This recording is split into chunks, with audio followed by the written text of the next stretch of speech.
В небольшом живописном селе, утопающем в зелени, настал тот день, когда Варвара, молодая и мечтательная женщина, родила свою долгожданную дочурку. На свет появилась девочка с необычными чертами лица, которые, к сожалению, оказались непринятыми в традиционном обществе. Варвара была переполнена эмоциями, но радость материнства быстро сменилась ужасом, когда Антон, ее супруг, увидел лицо малышки.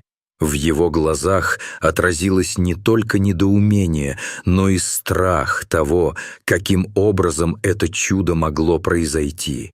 Его крики о том, что он не может поверить, что это его дитя, пронзили небо.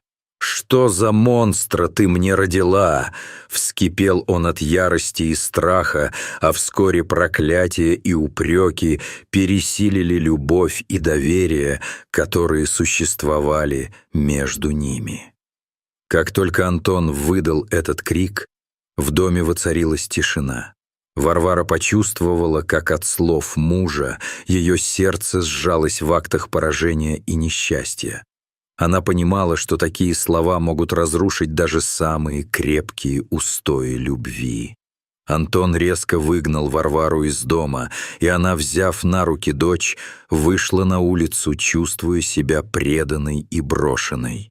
В тот момент, когда она покидала свое семейное гнездо, ощущение потери накрыло ее с головой, и в глазах начали появляться слезы.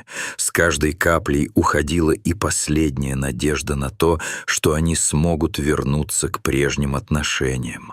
Новая жизнь, которую она до этого строила в счастливом ожидании, теперь нарушалась осуждающими взглядами не только ее мужа, но и соседей. Варвара, взяв на руки свою дочурку, ощутила тяжесть лишений, которые обрушились на нее.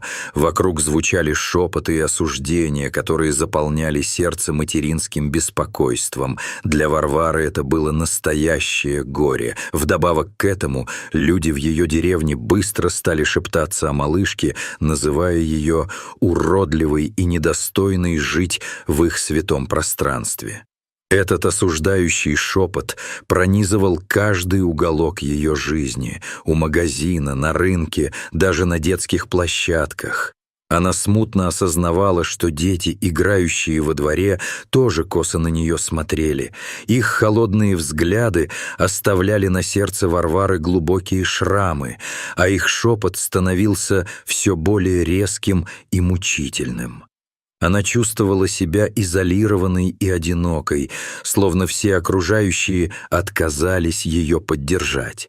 С каждым днем, когда она проходила мимо соседей, замирая в ожидании их упреков, она пыталась игнорировать их косые взгляды. Однако страх за свою дочь не покидал ее. Варвара чувствовала, как внутри у нее все сжимается от переживаний и волнений. В деревне каждое несоответствие нормам порождало сплетни, а ее положение только усугублялось, когда Антон, погруженный в свою продуктивную вину, тоже чувствовал давление осуждения со стороны окружающих. Он горевал уже не только о том, что его брак распался, но и о том, какой позор он принес в свою семью. Постепенно этот страх и чувство вины склонили его к подозрениям к Варваре. Постепенно у Антона начали появляться подозрения. Он стал обращать внимание на мелочи, которые прежде никогда не беспокоили его. Одним из таких странных совпадений была родинка на щеке дочери, очень похожая на такую же родинку, которую он видел у деда Петра. Это простое наблюдение стало для него настоящим бедствием. Он не мог поверить, что его Варвара могла изменить ему. В его голове закралась мысль: если у девочки есть такая родинка, это не может быть случайностью. Этот невыносимый груз ревности стал разрываться внутри, и его недоверие только усиливалось с каждым днем. Антон стал подозревать Варвару в измене, обдумывая каждую мелочь, которую он когда-либо знал о своей жене. И как только внутренние терзания стали невыносимыми, он принял решение, которое навсегда изменит их жизни. В один из дней, когда ссоры достигли пика, Антон встал перед Варварой с обвинениями, собравшись с духом, чтобы высказать все, что накапливалось в его душе. Его голос гремел, как гром, заполняя каждый уголок их дома. Он прямо упрекал ее в измене, и его слова звучали, как приговор. Варвара, сохраняя самообладание, пыталась убедить его в своей невиновности, но ее слова не имели силы перед его гневом. Он не желал слышать ее оправдания, его разум уже был настроен против нее, и они оба понимали, что той старой любви больше не было. Эта беседа стала последней каплей, и, почувствовав, что их связь разрушается, Варвара взяла дочь и со слезами на глазах покинула домашний очаг. Она бродила вдали от дома, ища укрытие от не только огорчения, но и от обострившейся ненависти, что вставала со стороны окружающих.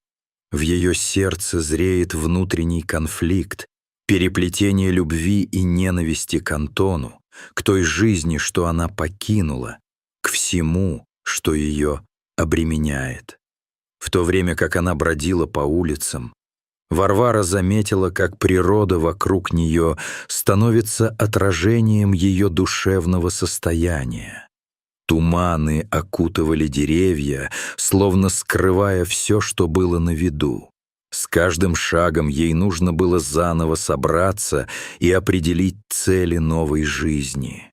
У нее не было ни денег, ни поддержки, но она была полна решимости защитить свою дочь любой ценой. Бродя бездомной по деревне, Варвара чувствовала себя изгоем, не зная, куда пойти. Вокруг не было никого, кто мог бы ее поддержать в этот тяжелый момент. Со слезами на глазах она искала укрытие и нашла временное убежище под старым роскошным деревом, чьи ветви создавали тень в палящее солнце.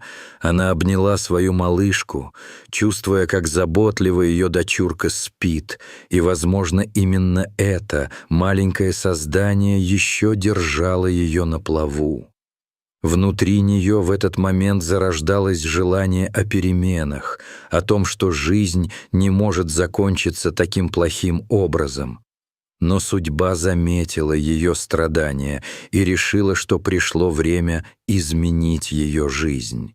В тот момент, когда кажется, что выхода нет, появилась тетя Тамара, цыганка с добрым сердцем, которая всегда обращала внимание на людей в беде. Увидев их, она подошла ближе и предложила Варваре ночлег и помощь. Теплый взгляд Тамары раскрыл новую перспективу и подарил надежду. Она предложила привезти Варвару и ее дочь в город, где жизнь могла бы быть совсем иной. Это стало переломным моментом в жизни Варвары. Она собрала свои силы, приняла решение начать новую жизнь и оставить за собой все прошлое.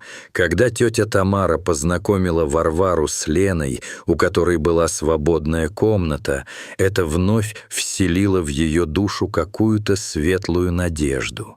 Лена, женщина средних лет с добрыми глазами и открытым сердцем, встретила их с дружелюбной улыбкой. Каждый шаг в сторону новой жизни открывал новую главу, и Варвара вновь поверила, что придет момент, когда она сможет радоваться жизни.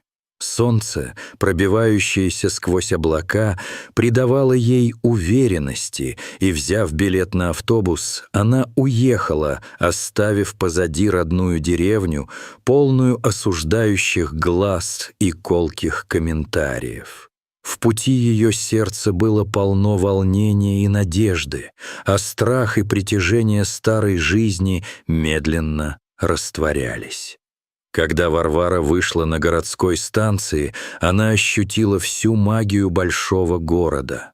Слышала звуки машин, чувствовала запахи свежей выпечки, мелькание людей. Это было совершенно иное ощущение. Она направилась к дому Лены, чувствуя себя частью городского потока, ощущая свободу и надежду. Несмотря на всю пыль и суету, Варвара понимала, что это ее новое начало, где может сбыться все, о чем она только мечтала. Подойдя к дому Лены, ее встретила теплая улыбка женщины, которая подарила ей уют. Вскоре, когда Лена показала Варваре уютную квартиру, она почувствовала, что ей повезло. Это была не только комната, но и возможность начать жизнь заново.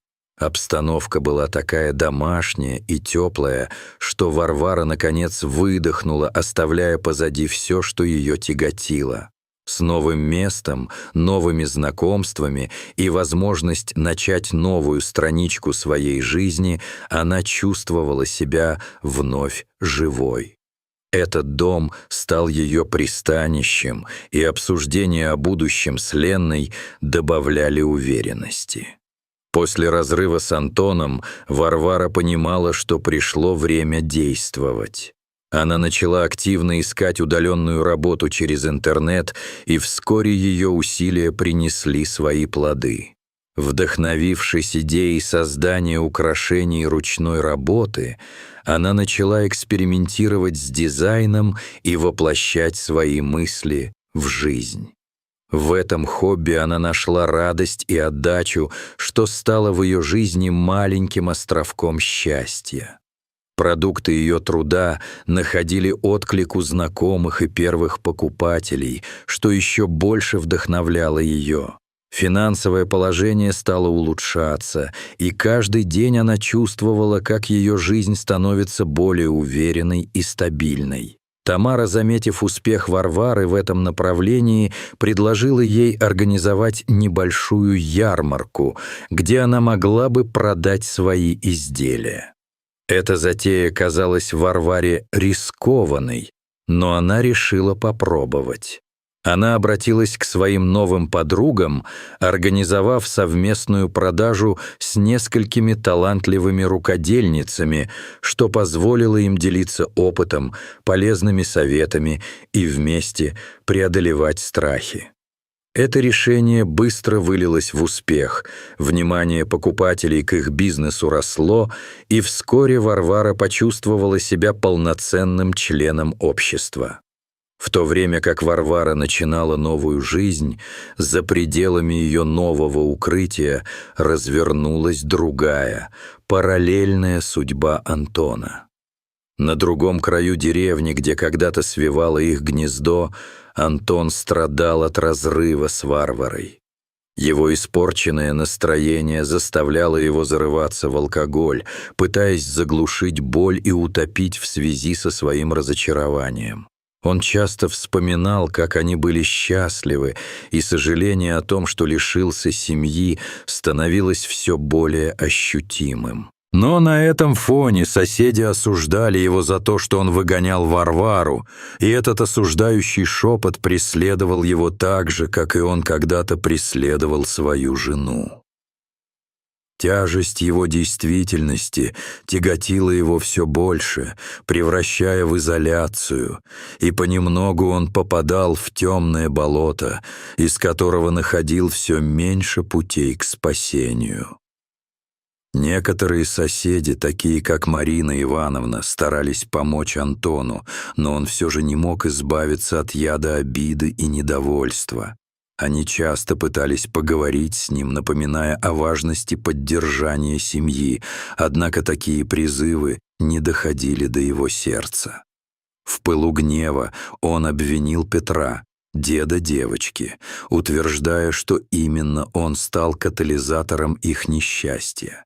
Все разговоры о том, что действительно произошло, запутались в клубке недоразумений, и конфликт лишь накалялся.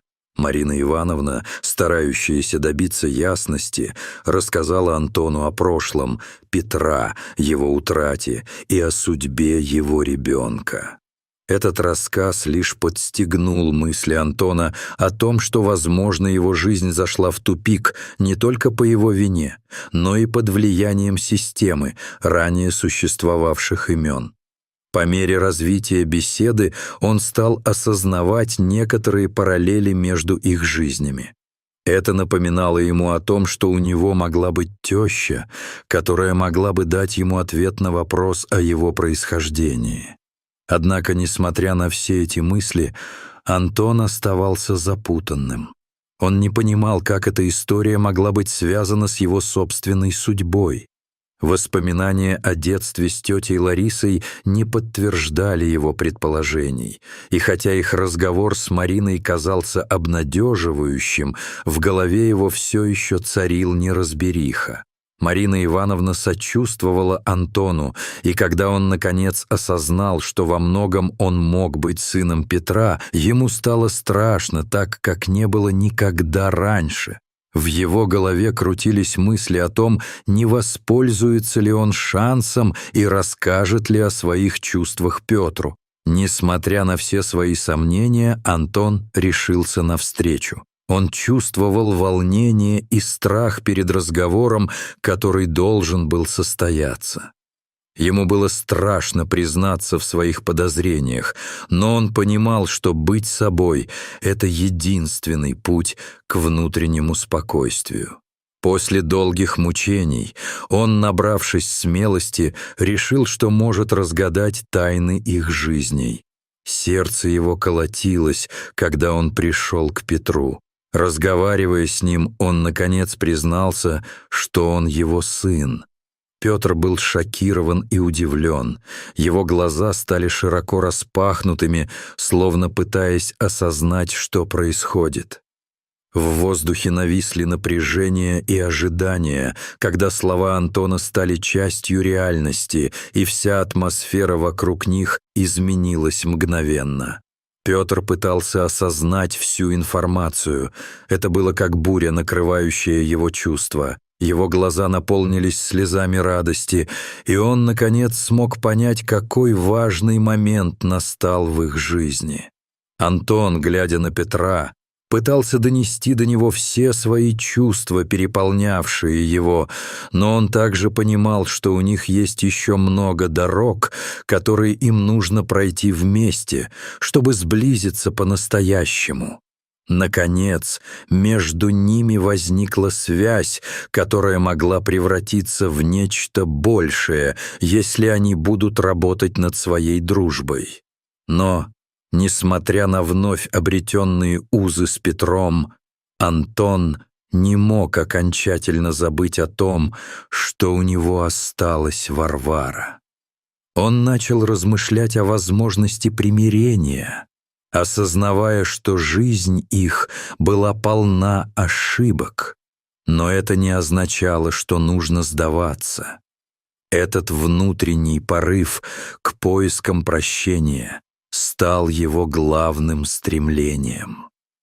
Тетя Тамара, заметив его неуверенность, предоставила ему номер телефона Варвары, давая ему шанс исправить свои ошибки.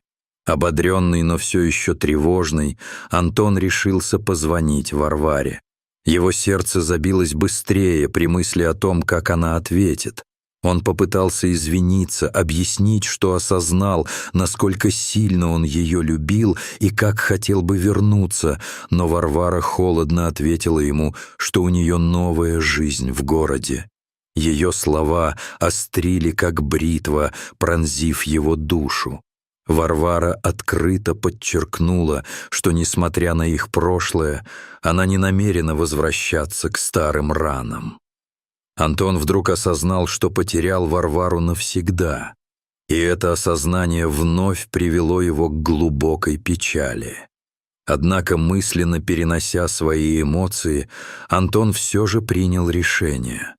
Он осознал, что должен бороться за свою дочь и свое новое начало с отцом, помогая ему восстановить жизнь после своей печали. Эта осознанная необходимость измениться ради близких стала неотъемлемой частью его новой философии. В поисках внутреннего мира и исправления всех ошибок он постепенно начал находить новые цели и пути для своей жизни. Так началась новая страница в жизни Антона.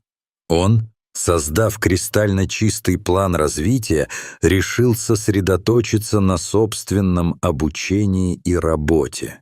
Он поступил на курсы, чтобы повысить свою квалификацию, и таким образом каждый день проводил за учебниками и ноутбуком. Он не стремился к большому, но стремился стать лучше для своей дочери.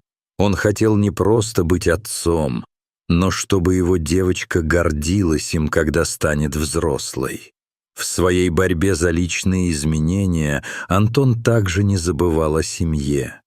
Он начал чаще навещать Петра, откровенно общаясь и стараясь наладить доверительные отношения. Каждая встреча помогала ему лучше понимать себя, а вместе с тем и своего отца.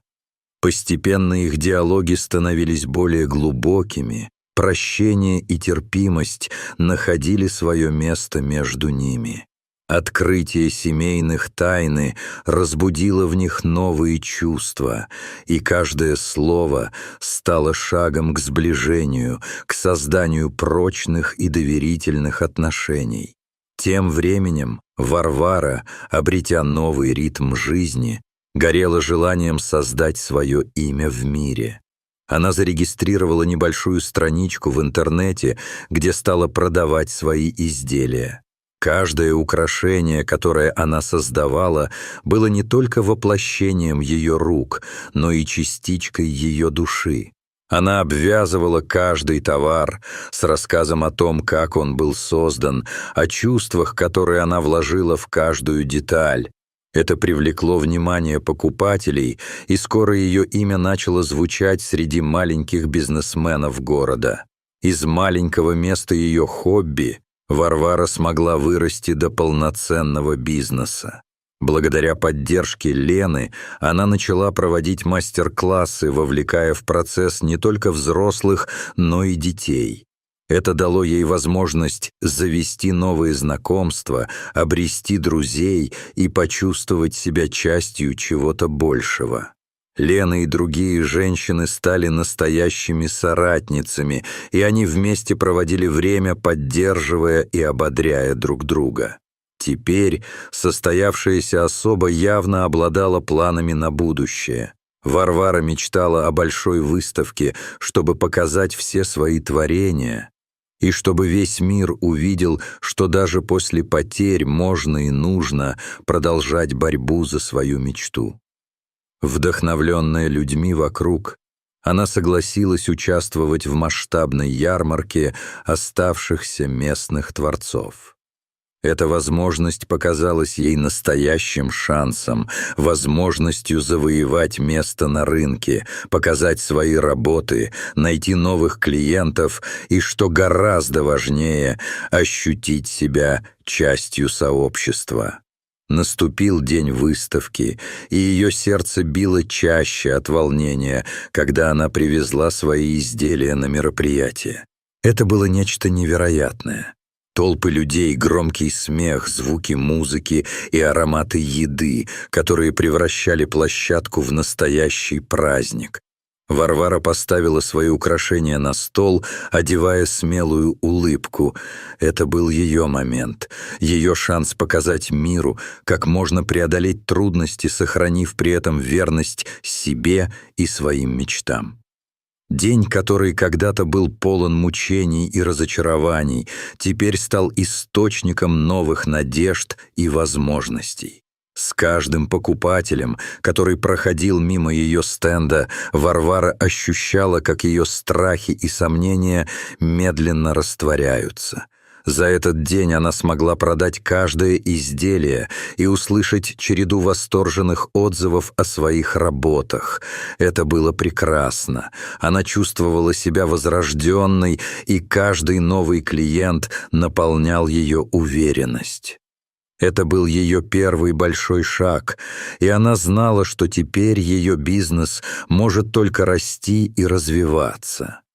В тот самый момент, когда Варвара живо обсуждала детали своей выставки, в ее сердце вдруг заполнение пространства зажгло новое пламя, воспоминание о прошлом, о том, что она когда-то потеряла.